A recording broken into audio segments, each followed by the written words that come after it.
Jigsaw, dude. Hello everybody, welcome back to my YouTube channel. I would like to apologize that this video is getting put out kind of late, but that is because it's a big case and I was exhausted last night and I am this morning too. But you know what? We're gonna push through because we got a video to upload. So let's talk about some murder. John Emil List was born in Bay City, Michigan, September 17th of 1925. His parents were John Frederick List and Alma Barbara Florence List. They were of German American descent. I don't know if that was like super important, but I just thought I would mention it. John's family was Lutheran, and John Sr. was a Sunday school teacher, something that John, I guess, Jr. would follow in his footsteps, and he also became a Sunday school teacher. In 1943, John graduated from high school and enlisted in the U.S. Army that same year.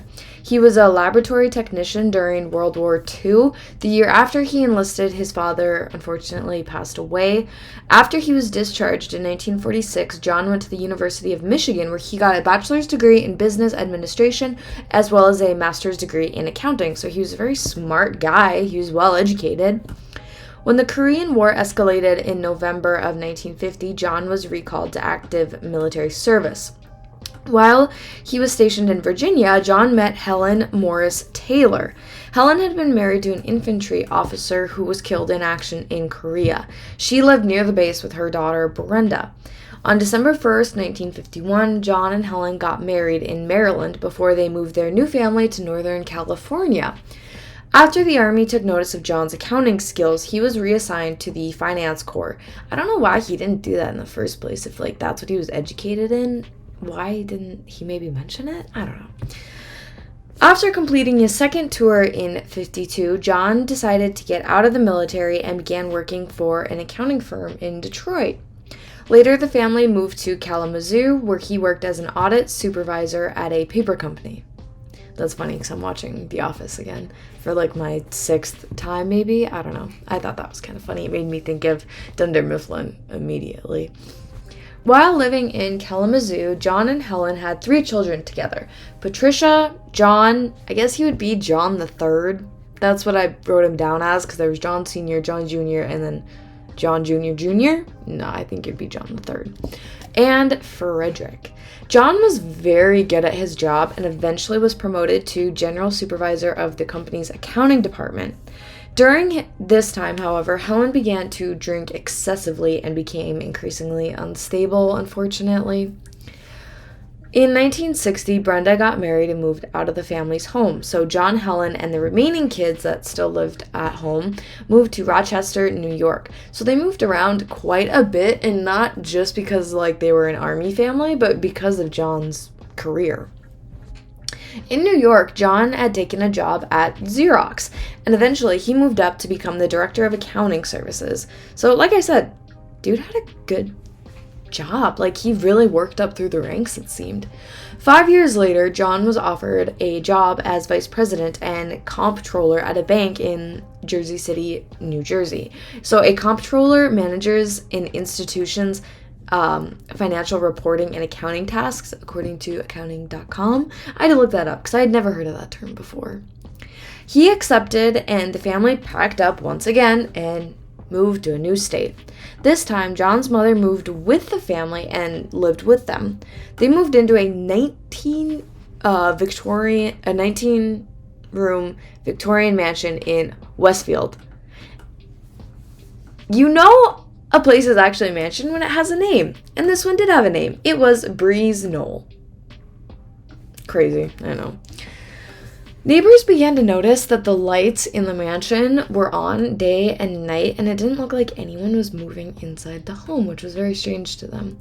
As the bulbs began to burn out one by one, the neighbors decided that they needed to call the cops because there was no movement in the home, and the lights were constantly on, which was weird. The responding officers entered the house through an unlocked window leading to the basement, where they found 5 dead bodies. Helen, Patricia, who was 16 at the time, John the Third was 15, and Frederick, 13 years old, as well as Alma, John's mother. She was 85 years old. The bodies were laid on sleeping bags in the ballroom of the home, and a note to the family's pastor was written by John was left with the bodies. The note explained that John feared that his family, confronted with a world full of evil and poverty, would turn from God, and this was the only way to ensure their safe arrival into heaven, according to allthat'sinteresting.com. It was a 5-page letter. John felt that the pastor was the only one that would truly understand his reasoning for murdering his family, which is so weird. Police noted that the crime scene had been cleaned up and John's image was removed from every single photo of the house, or in the house, which is, like, you think that's gonna throw them off the scent? No, that's gonna make you suspect number 1, my guy. Plus, you're the only one that wasn't murdered and is missing.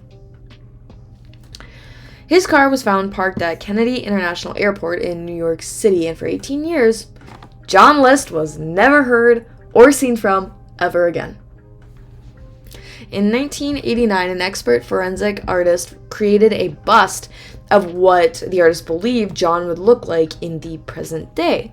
On May 21st, 1989, the John List murders were featured on America's Most Wanted and was watched by 22 million people. And after that many people watching the episode, tips began to pour into the police station. A woman in Richmond, Virginia, thought that her neighbor, Robert Clark, looked eerily similar to that bust of John. The woman also mentioned that Robert went to church and was an accountant. The authorities went to Robert's house and visited with his wife, who had met Robert at a church social gathering. Turns out, Robert Clark was an alias. Surprise, surprise. Now we're gonna kind of jump back to when the murders happened. In 1971, John lost his job at the bank when he was 46 years old. Jobs that he got after didn't pan out, and John was afraid that he would no longer be able to take care of his family financially. He began to quietly take money from his mother's bank accounts to pay for the house's mortgage. He refused to go on welfare because of the embarrassment he would face in the community. So obviously his only option was murder. On November 9th, 1971, after John saw the kids off to school, he shot and killed Helen in the kitchen while she drank her coffee. After shooting Helen, he went upstairs to the 3rd floor and murdered his own mother in her bed.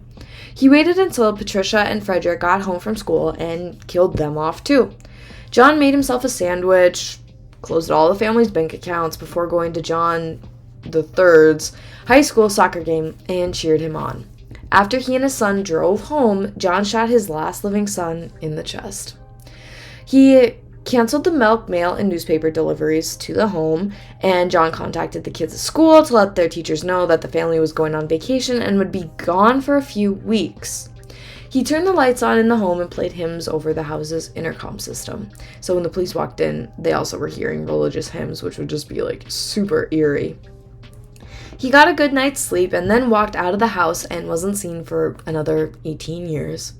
The family was pretty introverted, and that's why it took almost a full month for anyone to notice their absence. After John walked out, he changed his identity to Robert Clark, moved to Colorado, and then to Richmond after he found that the alias worked, where he met his wife, or his second wife, I should say. During his trial, John's defense argued that he suffered from PTSD from his military service in World War II and Korea. Expert psychologists believe that John was instead going through a midlife crisis. The prosecution pointed out that a midlife crisis is no excuse to murder 5 innocent people, which I would have to agree. The jury found John guilty, and the judge sentenced him to 5 life terms in a New Jersey prison. In 2002, John did an interview with Connie Chung and said that he didn't kill himself after he offed his family because he thought that it would stop him from getting into heaven. I finally decided the only way to save them from that was to kill them. I knew it was wrong, and as I was doing it, I knew it was wrong, he said. John died in prison at the age of 82 in 2008. Kind of a crazy story. This is one that a subscriber commented that I should cover, and I'm really glad now that I did. I kind of feel like I've heard this story, but I don't really remember. It's crazy how similar the bust actually looked like John. Oh, I just knocked my light down. Whatever. And that definitely, was the reason that he got caught, was because of how accurate the artist depicted him. So that's it for my video today. If you guys found it interesting like I did, please consider giving it a thumbs up, and don't forget to subscribe to my channel if you want. If not, totally cool. Thanks for watching this video, and I will be back Today's Saturday. Sunday. Yeah, I'll have another true crime video tomorrow, Sunday. So be on the lookout for that. But I hope that you guys have a great day and are staying safe. Bye, guys.